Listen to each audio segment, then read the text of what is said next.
안녕하십니까. 서부병TV의 변형입니다. 사람의 첫인상이 그만큼 중요하다고 합니다.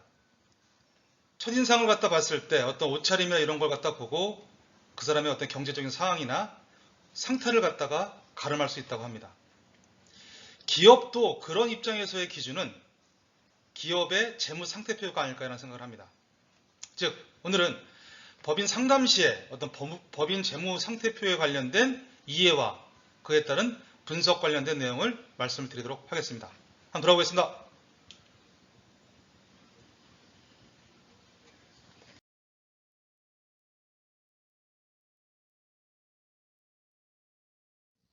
오늘 강의의 주제 첫 번째, 재무제표의 종류 관련된 부분을 갖다 말씀을 드릴 겁니다. 그리고 두 번째, 재무제표 안에 재무상태표라는 부분이 있는데 이 재무상태표를 갖다 보는 어떤 자산 관련된 부분, 그리고 재무상태표의 부채 및 어떤 자본 관련된 그 계정 과목에 대한 설명을 갖다 말씀을 드리고 마치도록 하겠습니다.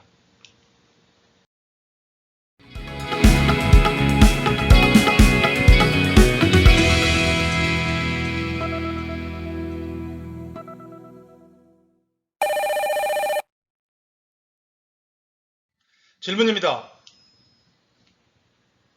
가정에는 가계부, 기업에는 뭐가 있을까요? 기업의 현 상태를 나타내주는 지표를 정리해 놓은 것이 맞습니다. 재무제표입니다. 네, 그렇다면 재무제표의 종류에는 어떤 것이 있을까요? 첫 번째, 재무상태표가 있고요. 두 번째, 손익계산서가 있고요. 세 번째, 현금흐름표. 네 번째, 이익잉여금 처분 계산서라는 게 있고요. 다섯 번째, 자본변동표라는 게 있습니다. 이 이외에 여러 가지 지표가 더 있는데 재무제표의 종류는 크게 이 다섯 가지에 대한 부분입니다. 즉, 재무제표의 종류 중에 첫 번째 재무상태표는 일정 시점, 어떤 특정 시점의 기업의 재무상태, 재무 건전성에 대한 상태를 갖다 나타내주는 지표고요. 손익계산서는 일정 기간 동안의 기업의 경영 성과, 즉 어떤 회계기간에 대한 부분이 1월 1일부터 12월 31일까지라면 그 회계기간 안에 손익계산서에 대한 부분은 기업 경영 성과에 대한 부분을 갖다 나타나는 거고요. 현금흐름표, 일정 기간 동안의 어떤 현금의 증가가 되고 감소된 내역을 갖다 정리하는 부분을 현금흐름표라고 합니다. 이익잉여금 처분 계산서, 이 부분은 어떤 이익잉여금이 생겼을 때 이 부분을 갖다 어디 관련된 부분을 갖다가 사용을 갖다 했는지에 대한 장부라고 이해를 갖다 하시면 될 겁니다. 마지막 다섯 번째, 자본변동표. 이 또한 일정 기간 동안의 모든 자본 항목 관련된 어떤 계정 내용에 따른 변동사항을 갖다가 정리해 놓은 장부라고 이해를 갖다 하시면 이해하시기 편할 겁니다. 제가 경영학을 전공했습니다. 그때 회계가 정말로 제일 싫었는데 지금은 이 관련된 부분으로 업을 삼고 있습니다. 이 재무상태표를 갖다 보면은 차변이라는 게 있고 대변이라는 게 있습니다. 차변은 왼쪽이고요. 오른쪽은 대변인데 이 차변과 대변이 맞아야 된다고 처음에 교육을 갖다 받았습니다. 이 부분이 정말로 그때 이해를 안 갔는데 이런 부분이라고 또 이해를 갖다 하시면 됩니다. 장부, 즉 기업의 장부, 재무상태표는 왼쪽에 자산이라는 게 있고요. 오른쪽 위에 부채라는 게 있고 오른쪽 위에 자본이라는 게 있습니다. 자산은 부채 플러스 자본에 대한 대차, 즉 차변과 그리고 대변에 대한 합이 같아야 됩니다. 좀 어려운 부분이긴 한데 이렇게 이해하면 좋을 것 같습니다. 아까도 말씀드렸지만 자산은 부채 플러스 자본인데 회사를 갖다 우리가 운영을 갖다 한다고 하면은 첫 번째, 아이템은 있는데 제일 먼저 고민해야 될 부분이 뭘까요?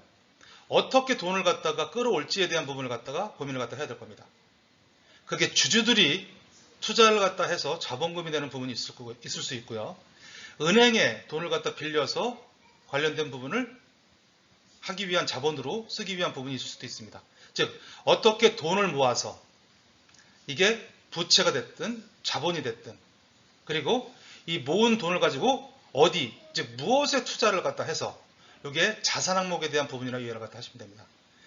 마지막으로 이런 투자를 갖다가 해서 얼마나 이익을 냈는가에 대한 부분은 이 관련된 부분을 갖다 정리해 놓은 장부가 손익계산서라고 이해를 갖다가 하시면 이해하시기가 상당히 편할 거라는 생각입니다.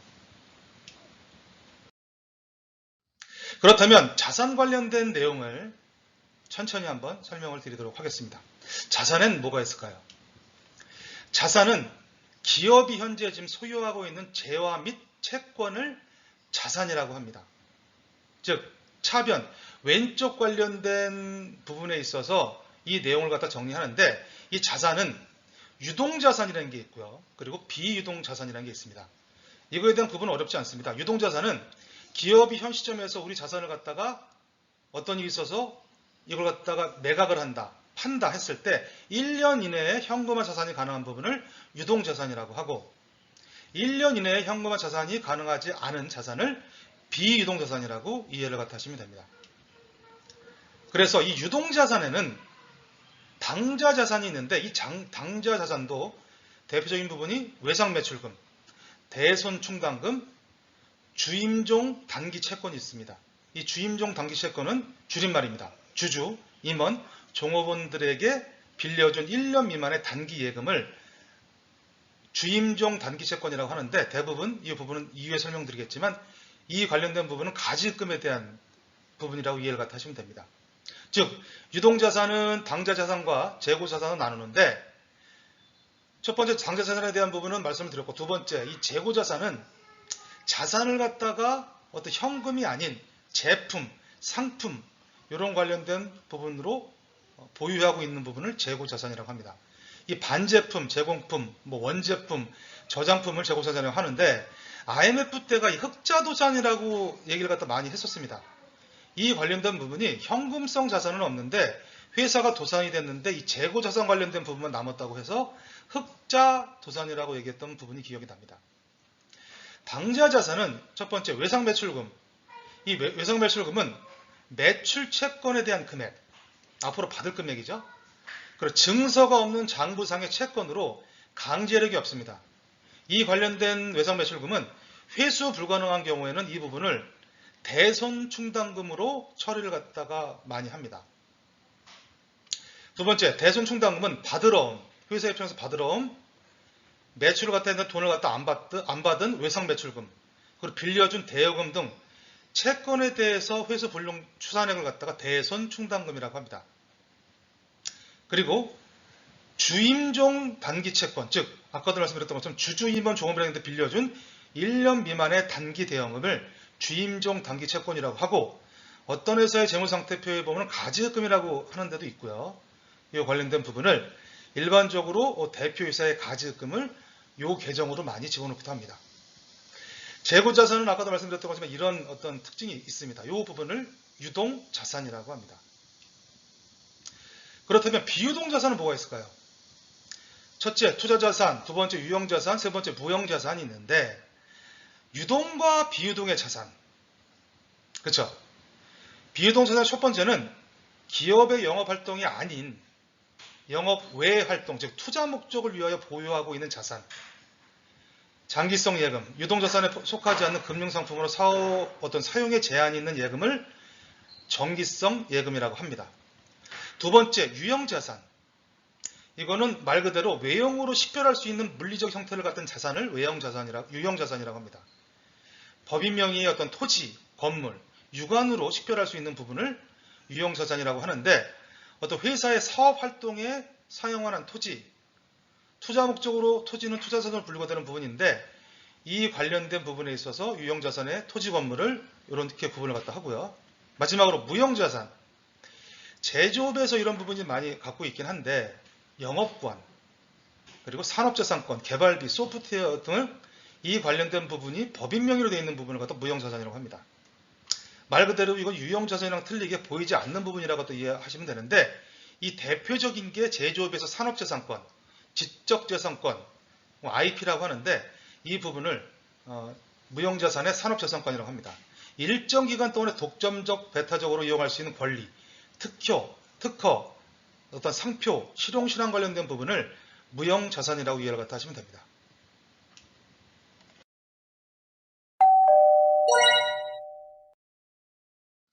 네, 그렇다면 부채 관련된 내용을 한번 설명을 드리도록 하겠습니다. 우리 회사, 즉 우리 기업이 앞으로 제3자에게 갚아야 할, 즉 제공해야 할 어떤 현금, 기타 재화, 용역 등을 부채의 항목이라고 이해하시면 됩니다. 부채 또한 유동부채와 비유동부채로 나눠지는데요.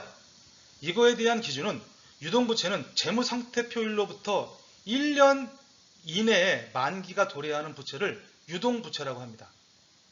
비유동부채는 재무상태표일로부터 1년 이후에 만기가 도래하는 부채를 비유동부채라고 하는데, 첫 번째, 이 유동부채와 관련된 부분은 외상매입금, 미지급금, 가수금, 미지급 배당금이 있는데, 이 관련된 각각의 설명은 외상매입금은 제품 원재료 구매 시에 현금을 받고 대금을 갖다 치르지 않은 단기의 어떤 미지급금을 외상매입금이라고 하고요. 미지급금은 구입을 했습니다. 우리 회사에서 구입한 재화 용역에 대하여 지급하지 않은 이런 부분을 미지급금이라고, 지급할 금액.